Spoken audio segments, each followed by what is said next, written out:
Hello everybody, this is Tito Capote and we're back with another deck profile. So today's going to be a really busy day for Yu-Gi-Oh! Uploads for me. So I'm going to do the normal two deck profiles that I do, the quick version, the more discussion-based version, and one of the pack opening video that I did, because I want to make you guys wait for the pack opening one, and like just a pack opening video in a week is kind of lame, especially since the set comes out today, not today but on Friday, and I want it to be like, recent.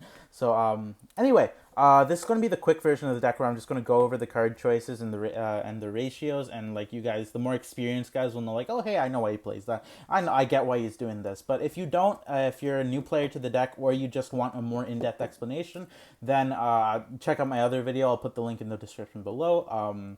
It's going to be a more discussion-based video, explaining why everything's the way it is. Then, so we're going to go with one Abyss Dweller because it kills tier elements, and you can make it with Crosskeeper now. Two Dark Law, one Anki, one Blast because it's really good at dodging the effect negations and just keeping a body on the field when they would destroy your Stratos.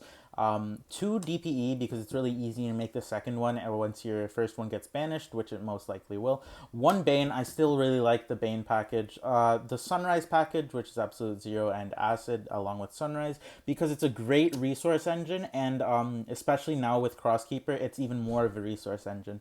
So yeah, it's always good. Then one Dread Decimator go for game, one Wonder Driver to recycle your Poly and Fusion spells, and two Cross Crusader. Then we're going to go into the main deck, which is going to be three Stratos. I think three Stratos and maybe even three Shadow Mist. I'm debating that. I still need to playtest a little bit more to see the third, if the third Shadow Mist is worth it. I don't think it will be, but with Crosskeeper in the format, I think opening Stratos and opening Shadow Mist is going to be really important into getting your good plays going, if that makes sense. You're like really powerful boards. But that's just me. I might be wrong. Then we're going to play two Shadow Mist. I'm debating the third for the reason I told you. Three Ferris, two Increase, one Increase, and two Vion. Sorry, one Increase, two Vion. I think two Increase is just wrong because it's usually just a useless card in your hand, and you don't really need it to do the combo all that often. Most of the time you're going to open your Destiny Heroes and your everything, and you can still go off. Then three Crosskeeper. I used to think that this was better at 1 or 2, but the reason I think it's better at 3, I'll explain in the other video, but I definitely think that you should play this card at 3. That's just what I think. Then one Dark Angel. I might switch this one out for a third Shadow Mist, because it's good. It's a good card, but it takes a lot of investment to be able to set up, and it's not as broken in the format as it was before, where Branded was the main deck, and this just auto-killed that deck.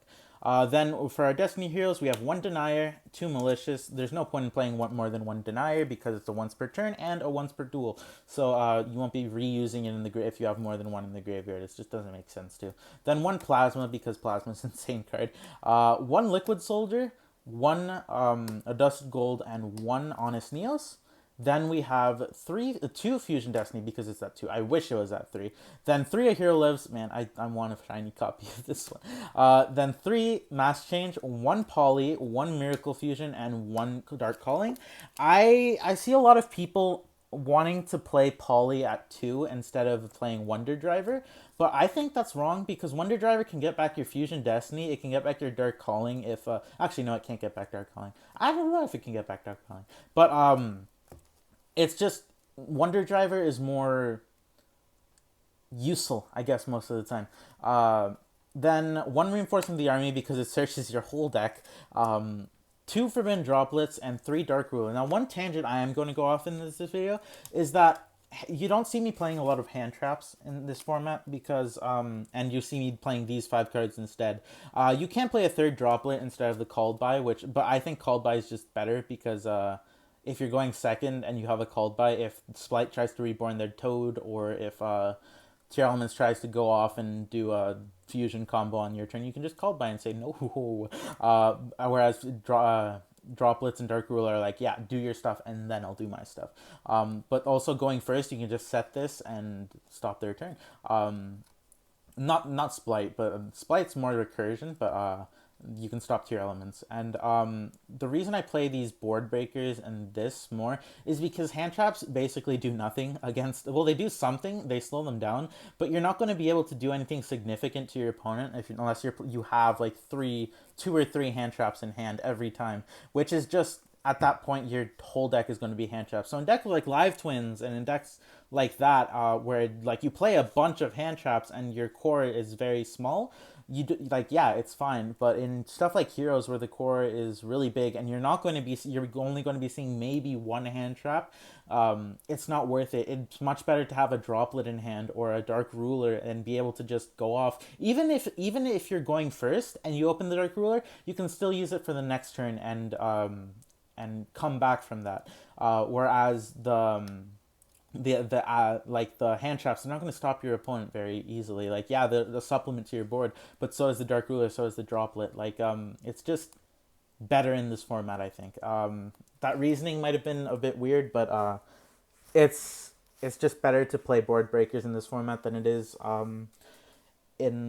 hand traps. And I think Dark Ruler and Droplets are the best ones, especially for heroes where you get power off discard and you don't really need to kill your opponent to slow them down enough to win the game. But yeah, that's the deck profile for now.